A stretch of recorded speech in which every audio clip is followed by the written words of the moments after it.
মুর্শিদাবাদ ওখান থেকে এসছে এই টিমটা। আপনাদের কেমন লাগলো এইটা আপনাদের চাল ডাল আমাদের কেমন লাগলো?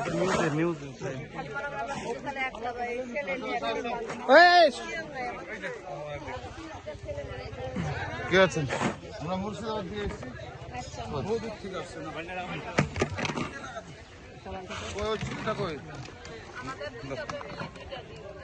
মুর্শিদাবাদ থেকে এসেছি আমরা এফএমসি ফাউন্ডেশনের পক্ষ থেকে, বুঝতে পারলেন?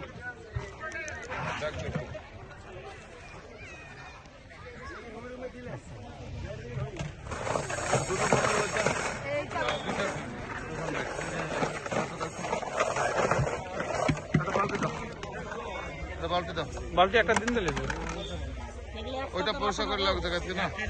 ওইটা ছোটা কেনা দিয়ে দাও, ছোটা কেনা দিয়ে দাও। দাও না একটা ভাই।